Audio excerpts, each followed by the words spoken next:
Guys, welcome back to another video or a new video. We got a big one. Volkanovski versus Diego Lopes has been announced for UFC 314 in Miami, April 12th, with a co-main event of Michael Chandler versus Paddy Pimblet. 5-round co-main event, big lightweight belt happening, and with a bunch of other really good fights on the card. Guys, this announcement came out of nowhere. Well, first of all, Volk versus Diego Lopes did not come out of nowhere. I think there was a sense that was going to happen, and then look at where we are. It has happened, but guess what? This is for the undisputed 145 featherweight UFC championship belt. I said way too many words there. And you're probably wondering, how's it for the undisputed belt? Ilia Tuporia has, or actually not wondering, everyone knows the news already. Ilia Tuporia has vacated the featherweight belt. Apparently he told the UFC not too long ago. He has now vacated the featherweight belt and is now moving on to lightweight. So Volk and Diego Lopes are going to be fighting for the featherweight title. Absolute banger. And then also at the same exact time, this got announced. Jack Della Maddalena versus Bilal Muhammad at UFC 315 in Montreal. Pretty crazy. Now, Jack Della Maddalena was supposed to be fighting Leon Edwards in London, but no. I guess Shavkat was injured, and they couldn't find anyone else, so they got Jack Della Maddalena. He's going to be fighting Bilal Muhammad for the UFC 170 title. But who's replacing Leon Edwards? I probably should have pulled that up. Very unprofessional of me. Let's see here. UFC. Very unprofessional of me. But who is going to be replacing Mr. Leon, or Mr. Jack Della Maddalena? Well, you see it right here. It's Sean Brady. It is Sean Brady. He's going to be replacing Jack Della Maddalena, UFC London versus Leon Edwards. Pretty crazy. First of all, Jack Della Maddalena doesn't deserve a title shot at all. He has no good wins on his career. I know he's undefeated in the UFC, whatever. I know he's a good boxer. But he has one good win in his career. And guess who that was against? Gilbert Burns, the GOAT. I know Gilbert Burns, he's a GOAT of the sport, but that was against a Gilbert Burns coming off of a loss, and a Gilbert Burns who, after that fight, lost another. And what a lot of people might say is on his way out. And even beating Gilbert Burns, he was losing most of that fight. He was losing the fight, and he got a lucky knee in the last minute. Now, him versus Bilal Muhammad's pretty crazy. So clearly Shavkat is injured. Obviously, it's already been announced too by Shavkat that he's injured. He's probably going to wait it out and fight the winner of this, obviously. Now, let's talk about, I don't really care about this, Volkanovski versus Diego Lopes. This is crazy. Early prediction, I'm going to go Volk. I don't think Diego Lopes is really as good. He has really, actually no good wins on his record. Name one good person that Diego Lopes has beat. Brian Ortega doesn't count. He sucks.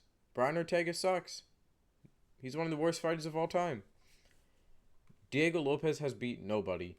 And now, does he have power and could he crack Volk? Yes, but I don't think his style will match up well against Volk. Does he have really good submission game? Does he have good grappling? Yes. But he's not a big takedown guy. But he does have better accuracy on the takedowns.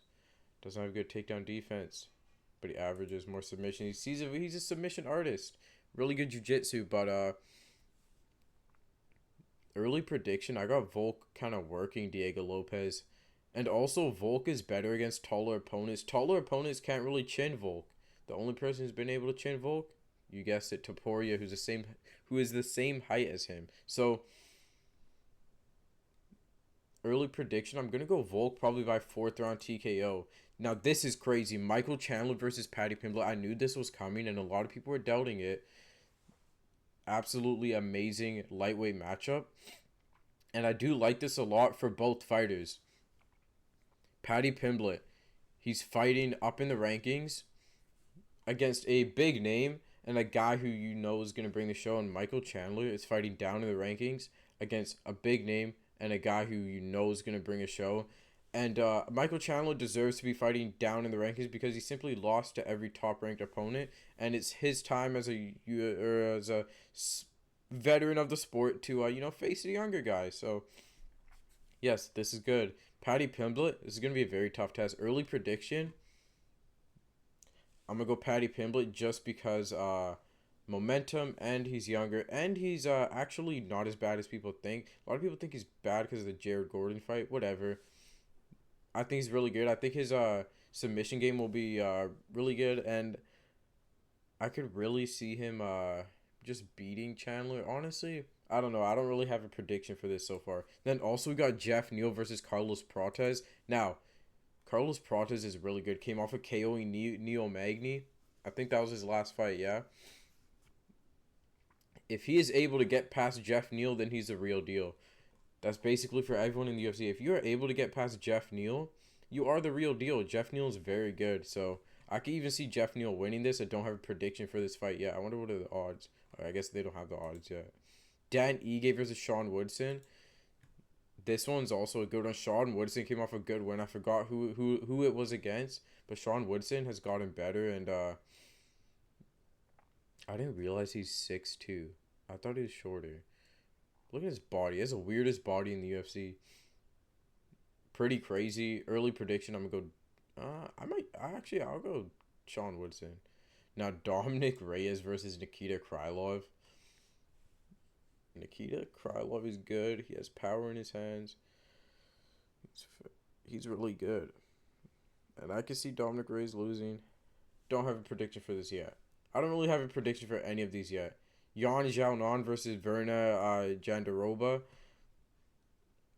Very good fight. I got Yan Xiaonan working Verna, so yeah. But yeah, this is crazy card just randomly announced. Or not randomly, but we were getting worried for a while. What will they figure out for UFC 314 and 315? And here they did it. I guess they're waiting on Tuporia. I guess they're talking with Tuporia behind the scenes. Hey, what are you going to do? Are you going to leave the division because you've been talking about it? Or are you going to fight either Volk or Diego Lopes? I guaranteed this originally was meant for either Tuporia versus Volk or Tuporia versus Lopes. And then Tuporia probably said to them, no, I'm leaving the division. He vacated his belt. So Volk versus Diego Lopes. I do not like this though, because if Volk wins, which I think he will, he's going to be living in the shadow of Ilia Tuporia, which is going to suck. But guys, Ilia Tuporia at lightweight is going to be crazy. Absolutely nuts. He's not going to fight Islam Makhachev first though. They're going to give him a contender. Either Armin, which I don't know if they're going to do Armin because, they've like trained together or something. I think they have like regional similarities, in the Caucasus regions. Not Caucasus regions. I don't know. Whatever regions they're from. I think they have regional similarities. I think they train together. I don't know if they're going to fight each other, and I don't know if the UFC would want to make that fight as far as popularity. Now, Ilia Tuporia, I think he's either going to fight Oliveira. No, they might do Islam versus Oliveira too next. Either Poirier or the winner of like a Hooker versus Gaethje. Or if Paddy Pimblet, hear me out, if Paddy Pimblet has a crazy performance against Michael Chandler, they could even do that fight. I wouldn't be surprised. All Ilia Tuporia needs is one fight against a top contender at lightweight, and he will get that title shot against Makhachev. They're not going to do him versus Makhachev right away, I know it. Because they would not have announced that he vacated his title first. They've never done that before. and a fighter has never vacated their title before announcing going up to another weight class before. Apparently, Diego Lopes did say though that the UFC is no longer allowing people to simultaneously hold two belts, which I think is dumb if they're actually doing that. There's definitely ways you could work around that, but you know the UFC, they're dumb and retarded and don't know anything. So pretty crazy. Now we can talk about Bilal versus Sean versus Jack Della Maddalena. Yeah, Bilal, you know it's about time. He should be fighting. Good fight for him. Early prediction. It's actually kind of a bad stylistic matchup for Bilal because Bilal is actually a good boxer, and he's a pressure based fighter and a good boxer.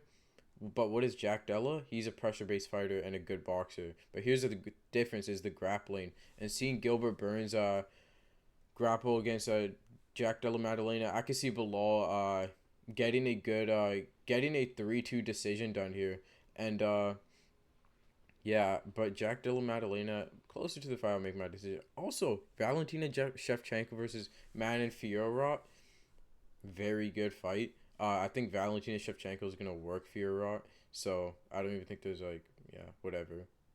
Then Gilbert Burns versus Michael Morales, another top contender fight. We have Michael Morales coming up contender in at 170, and then we have Carlos Prates on the UFC 314 card. So these could definitely, if both Carlos Prates and Michael Morales they'll verse each other. Have they already gone against each other? I could be super right now. Then Alexa Grasso versus Natalia Silva. Guys, this is a good fight because Natalia Silva is very good. She's a very good striker. She's actually just very good at MMA. Alexa Grasso, also very good. I could see Natalia Silva winning this, though. I think she's bigger, too. Oh, wait, what? She's shorter. Huh. What? Bro, what? I swear she was longer than I thought. Okay, I don't know. I have more predictions closer to the fight. Bruno Silva, bro, no one cares about this guy. This guy should retire, man. Go teach a jiu-jitsu class somewhere. Come on, man. Edwards versus Brady. Early prediction, I don't really know, honestly. Brady's actually pretty good. I'll have to rewatch that Gilbert Burns fight, but he did actually really good in that fight. I think I'm going to go with Edwards, though, since these guys, Edwards and Brady, are both the definition of a well-rounded fighter. And Sean Brady is the definition of a well-rounded fighter. He has no specialty. He's just well-rounded, right? So I would probably lean towards Edwards, but you never know. I also forgot Jan Blachowicz versus Carlos Ulberg is on this card. I completely forgot. Oh, Kevin. Oh, yeah, Kevin Collin versus Gunnar Nelson. I forgot about this. Gunnar Nelson is a good grappler, though. I wonder if Kevin Holland's trying to send a message. Whatever. Guys, that's my reaction if you really care. UFC 314, crazy. I'm sure I'm missing a bunch of stuff to talk about, but I don't care. Guys, make sure to like, subscribe, and comment whatever you want. Peace out.